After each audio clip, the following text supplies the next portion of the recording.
Fara ari hehe kadakora nawe nyene bisigaye umugora kuva haburiye agatelefone ubu umuntu atarenze kumuza ngaha ntamutobora Fara ntiyakubwiye ko yaronse akazi amaze iminsi akorasha ataha yarushe agataha no mw'ijoro kandi kubera ukuntu atana agatelefone afise biramugora kuvugana n'abantu mushaka n'ukuri yo ahubwo rero urazi ko atacu yari kubiguhishiriza urazi niyo yataha ndamubwira azoraba uwo atize agatelefone aguhamagare muvugane uramubwirira telefone tuvugane yego n'ukuri birashaka ubona nza nkamusinda musange yo kubera mbona mbajije porogaramu ashaka ngende nani ishimwe ko yakarose wewe yego shana ukuri nanje ngiye kurondera ndabe yuko karonka urabona ko nari narase gusinokora ngiye kurondera nanje ndabe yuko ndonka nari ndahaciye gusa kugira ndabe ko ari haje urashaka kuvuga inshuti yanjye nta numwe acazi ufitaniye na Siriya kuva nta numwe ngahafatanye barazi ko ari mugenzi wanje kuva kera nari ugenda ubivuge jewe nta ngorane biteye ndakubwire gamari ndavye umwanya nataye ngo nje kukubwira ukawase kuvyumviriza birambabaje ariko imisi igisumira haruye uzotovyibonera ntuzondondere reka no kuri sizokurondera reka nigira jewe ntunteranye na Siriya niwigira amahoro ujya ndamwizeye muzoronderera ahandi genda sindanaguherekeza burya mfise ibintu byinshi ndiko ndakora niwigira amahoro namaze kudandaza amahera menshi oya genda udandaze yewe piga abantu babaye gute shetani neza yarabateye bose kibuka ye yaranye na Siriya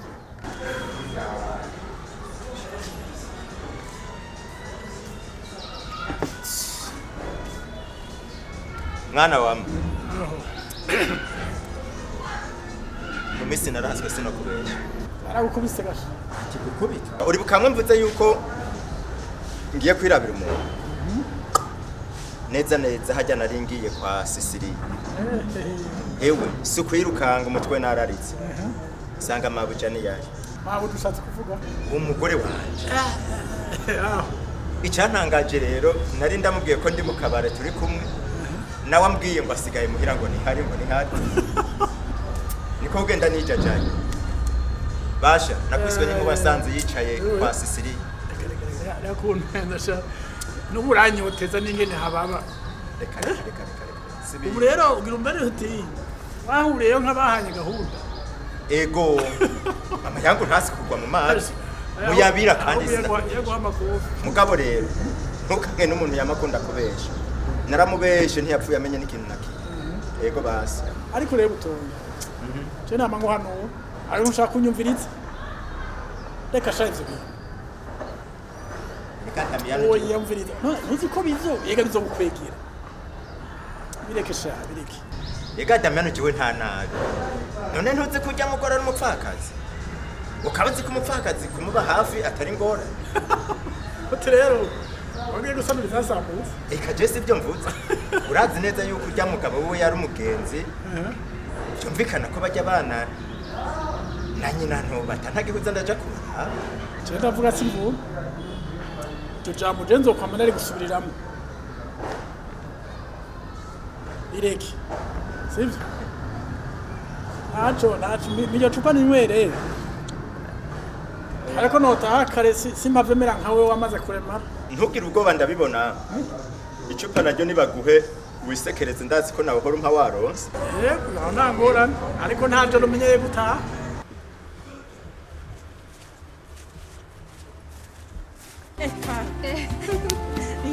ni sawa wamenyeresha akazi ndabona uko urantera agateka mbere shana amenyere ntubonye ngo wahanje ndakweri akazi karatwica hari abantu benshi mwaje kwiriya kutumva basa n'abahetse sigaye yive na bato hamwe n'abandi umuntu umwe gusa jewe hariya ashike ndakwereye muri hari abantu benshi cyane kuri sante ubona ko ndakondesha ndakutera inkuru zayi ayive mu gitondo shaka ngereza kumusero cyatangura kumbaza aho mba ndamubwira ko mba mu buterere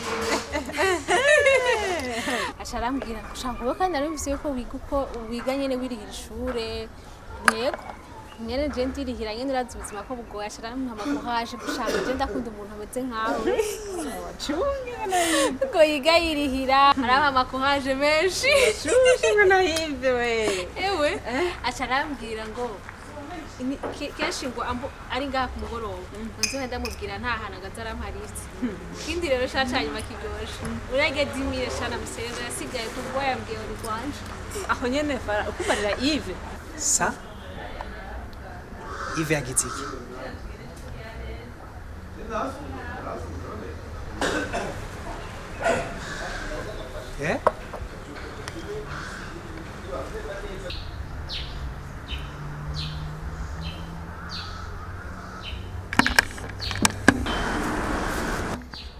Fara Sa? Ushuzana nshunda kwibariza Sandaje.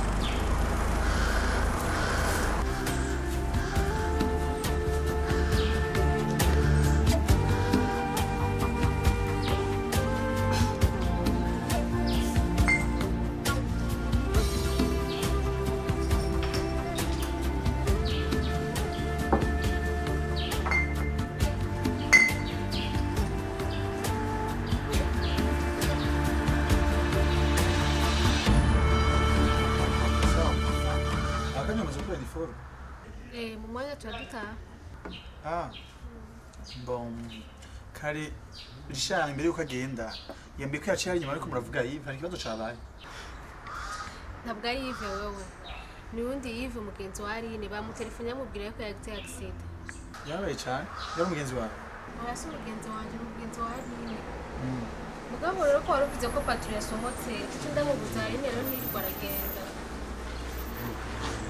no abandi bakozi bari bariko barakora nimba abandi bakozi bahari cumubwira agende niyo Richard yaza ndaza kumusigurira sivyo hanyuma ntuze kundindira 21 sivyo kuko uyu munsi sinteramira ngaho mba meze gusa agacupa cinongera kandi kamwe hama ce ntawo ko ejo mfise akazi kenshi sawa ntango wane ndabimenyereye merci sawa mbiri umugoroba mwiza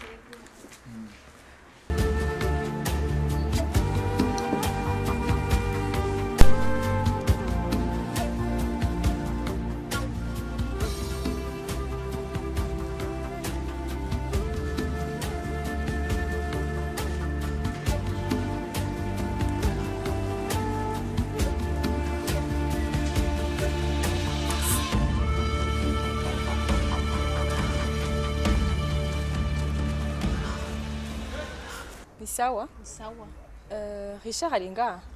oya si hari yasohotse Aragaruka cyane ntaco yasize ababwiye. ntaco yasize avuze ntituzi ko agaruka canke atagaruka Ngira ngende kwicara harya anya. Cunzanira koka ndamurindire kuko yambwiye ko aza kuba ari ngaha ya masaha.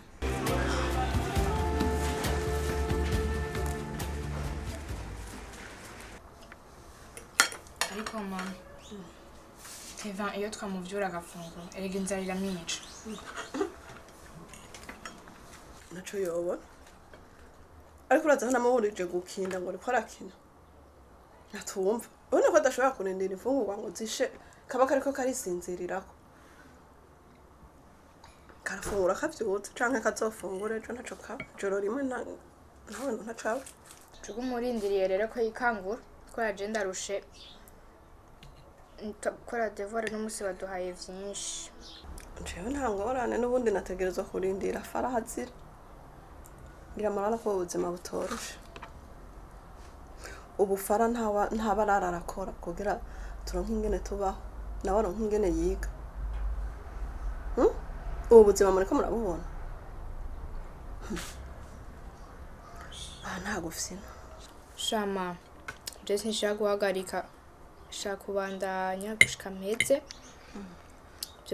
byo gukora ngira nkiga nka Fara numva navyo ntushobora gusenga Imana ikabigukorera nkuko vyipfutse n'ahandi ho no kumenya ko mu buzima byose birashoboka ngaco no gusaba mu namutoyi wawe no kwiga mushize kumwete nta gufisina ngira murabibona ubuzima turi turabona murabuze ndabikwemereye vraiment ntako nazogira kugira ngo ndabashimishe muzopfe gusa kuduha ibikoresho bikwiye tushomuraba kibondo maze kenshi y'abana bariko baregwa n'umuvyeyi umwe barabakengera rero mu ntera iteka n'ukuri byo nezera cyane gira rero fungura ningo guca ugenda uruhuke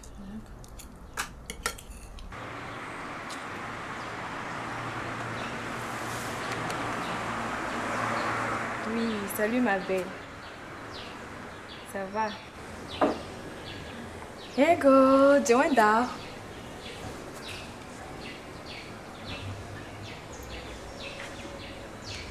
Ego shani bon. Ndakumbuye gusa. Ego shani nashaka dufatane programme tubonane. Tuzovugana umunsi shaka. So bye. Bisous.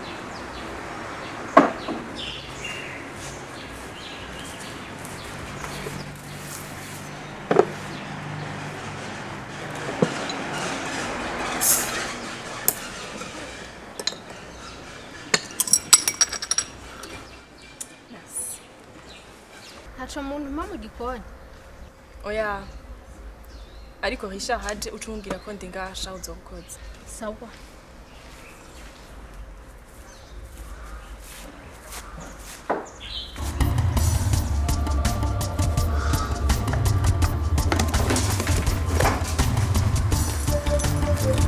Fara. Fara. Fara, zukubayi. Fara. Fara. Fara. Fara. Bayi. Sindi vyari. Numvise ibizungu candago. Ndakwereka muganga, zarabishira Fara. Oya ntikwarabishi. Yani kubana je nafungura mu gitondo. Umunsi gusa cyangwa umaze iminsi.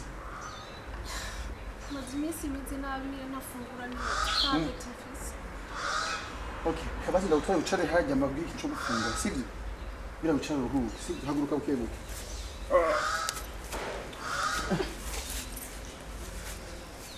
Babu.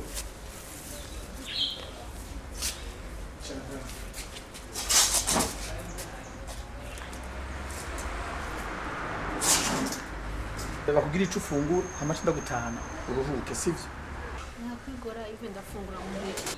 oya ntibishoboka bakugira ico ufungura byo mabwira ugenda umeze neza sivyo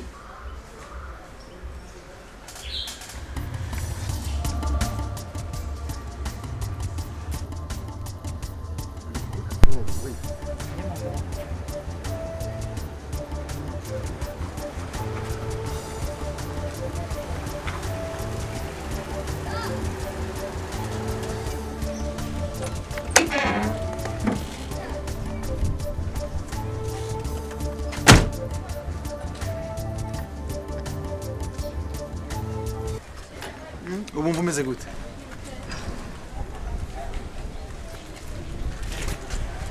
ndashaka kwinjira Sawa nta kibazo karibu mugabo burije ntiwicara kandi winjira mu nzu.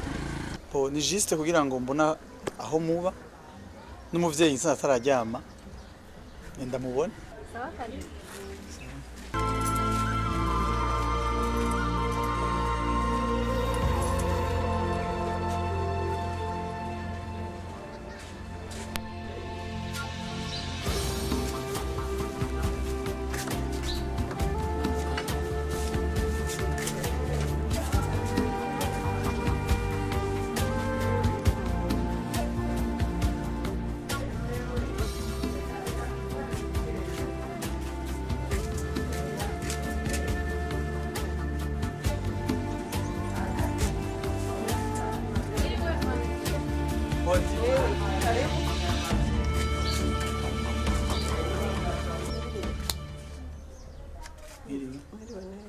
murakomeye amwe yego n'amahoro Ma uyu n'umugenzi wa patron yitwa Yves. Kazi nagize ikibazo ndazungurirwa ndagwa hasi. sa Numva ni wampaye lift. wabaye iki mwana none wagwaye Oyangira ni kubara amazi imisi ntafungura neza ntuzi ko atapeti ifisi. wakoze kibondo imana ikumpera umugisha bisanzwe ariko urazi ngene nguma ndakubwira fungura ntiwumve urumva ingene uhatswe ariko meze neza mama. Yego kandi mwakoze kunyakira nagoma mbandanye burije. Yego murakoze namwe huko. Nibaza yuko yoryama akaruhuka kugira ngo ejo mu gatondo azovyuka afise utuguvu. Yego nyama Fara nawe wumvise umerewe nabuze ucumbwira kugira ngo nze ndagutware kwa tujane kwa muganga. Nibaza ko atazi n'ingwara gafise ntigafungura ni je sinzi ingene nzomugira uyu mwana. Nakuri merci mwakoze byinshi Imana bampera umugisha. Mugabo nta telefone ifise sinzi ingene mutontora. Nta kibazo ugwaye sinzo biyobegwa cishazo bimbwira patro kumaze imisi udatonda. Zoca nshika nganze kuraba ndakumerewe. Sawa merci. Sawa Fara. Sawa.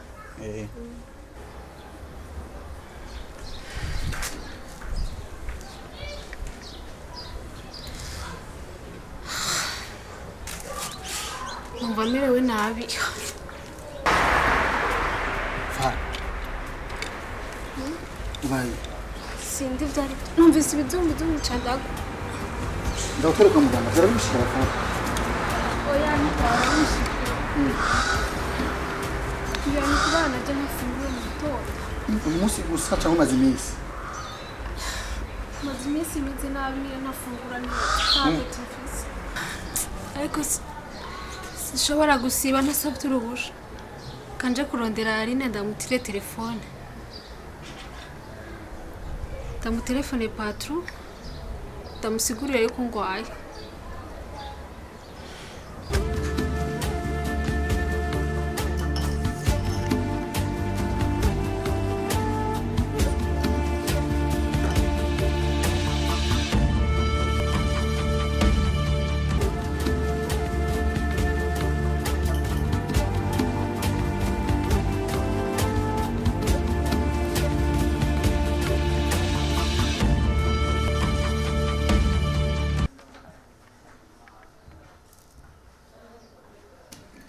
Allo? Oui, ni sawa. Zagenze neza. Wow. Yagoye ameresa kwi. Aho ni bien. Ndaryohewe. Ifo ko tubonera ku mugoroba rero dusangira akantu wakoze. Sawa.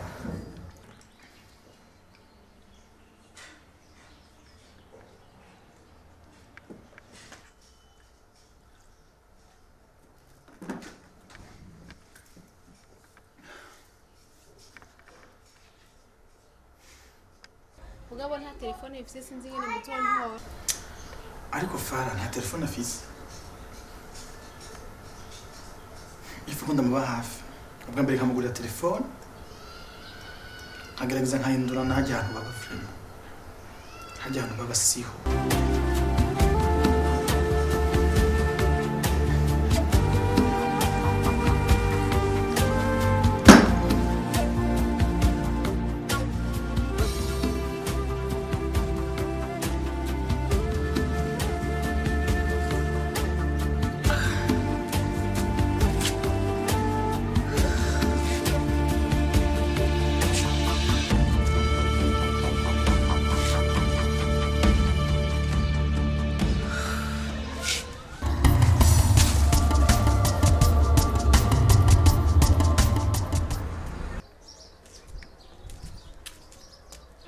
Fara! Fara! Fara! Fara! Mama! Mama, Fara yaguye! Fara! Fara, byuka! Fara! Fara! Fara! Mama! Mama, Fara yaguye, uri he mama? Fara! Yabasha! Fara! Chifungura. No? Uzi muganga yavuze yuko ufise amaraso make. Bavyumva? Tuza gufungura ivyamwa vyinshi umwe na ji kugira ngo usubire turagahenga. Ndavyumva. Ariko rero nta peti mfise. En plus ni jus wanzaniye sindayikunda cyo gutuma wandika ngo ivyamwa gusa. Uco ndakwangira n'ikintu kimwe gusa ura urifata nk'umubebe. Wowe uzi ko udakomeye neza famille yawe bitera ikibazo. Erega famille yawe bagukeneye ukomeye. Kandi nanje ndarukeneye ukomeye. Urumva ariko ndagutera ikibazo ko ngwaye. Oya. Sivyo nashatse kuvuga. Shosho nk'ibitabo gutariko. Gusa nashaka uri responsable wewe n'ubuzima bwawe. Sivyo none. Hama bo. Reka tubireke, sivyo?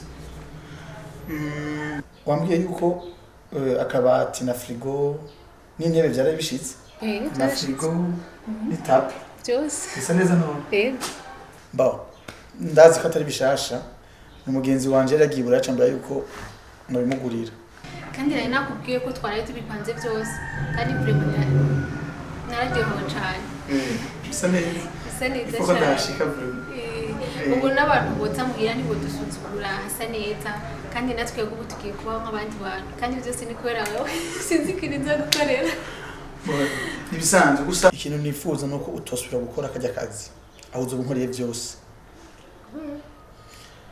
sinifuza gusubira guserva en plus mukabari kwa Richard sindavyifuza vraiment yewe sisi ako mukwe ntamwemera cyane emwe jewe ndabona yuko ugiye kuruhuka gato kweri mugabo jana nateguye ko nzo gukura hariya ahantu kuva kera nuko gusa byaciye bigora gikuru se ko bivuga gikuru kwa kubishira mu ngiro hama mukwe nawe wamwemera wareka ivyo ni vya bene vyo je abana bikundaniye nta kindi urazi gikuru ko ari urukundo muri ivyo mbegasha mbega nyije nzobaho gute ntakubona hafi yanje nkuko vyaho aha rero bigira biguhange umva rero mfashe jewe nanje ndashaka kwimukirina uravyumva namwe njya muntu dupangiye aguma dukoroga dufata nabo ko yishakiye nuko rero urabe no kuri dupangiye imitwe uri gukimfasha arakwije neza mu mutwe urumva yuko ivyo byoshoboka we mama sinkomeye we mama ngo ntibishoboka wowe nyemerera gusa ndakora igine bishoboka ndiko jako twumve umviriza uhamagare Marie uraze ko ari mfapfe nawe uravyumva umubwire yuko umukeneye cyane kandi umwemeze yuko utamubonye hafi yawe wumva atabitagenda neza hama rero gutyo uzoca umubwira yuko wa mukomisiyoneri yaturangira ngaha umubwire yakurangira ngaha umubwire yuko yakubwiye ko haro n'indi nzo ngaha mu cyungararo izimbuza aho niza bariko biraza neza hanyuma none hakabijya hoho uca umubwira uti niyumvira ujya muntu mupangiye ingene abakoroga cyane atabaha amahoro uti numviye ko ugenda ukabwira butoyi mukaca mwimukana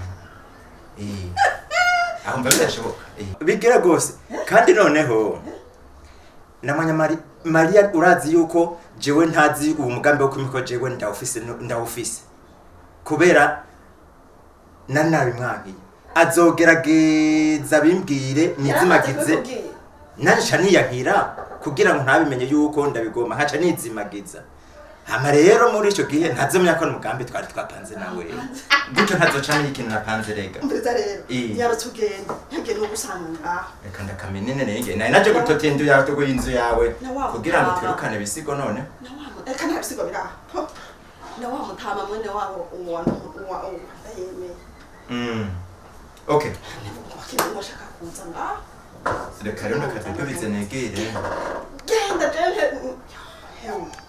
nuko rero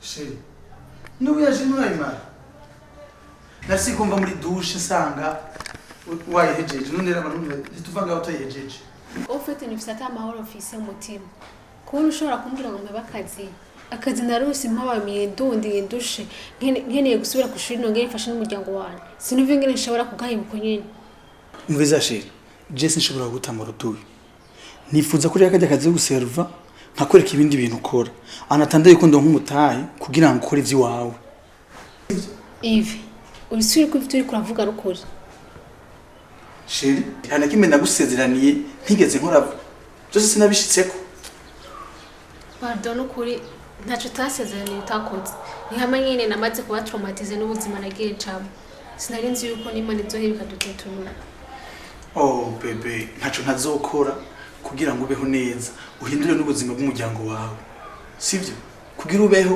ubesheho n'umuryango wawe wose Imana ni nziza yewe urazi yuko Imana ikadutabara kuva igihe papa apfuye ubuzima bwarahindutse gushika aho niyumvira yuko nopfa basi atuma mva ku isi. Sheri wariyumviriye iryo jambo vraiment udusaba Imana ikigongwe ko wariyumviriye nabi cyane hama Sheri ndagukunda cyane ku buryo nagukunze umunsi wa mbere ndakubona kubera ingorane zose nari ndimo zaciye zihera sinzopfa ndavyibagiye mu buzima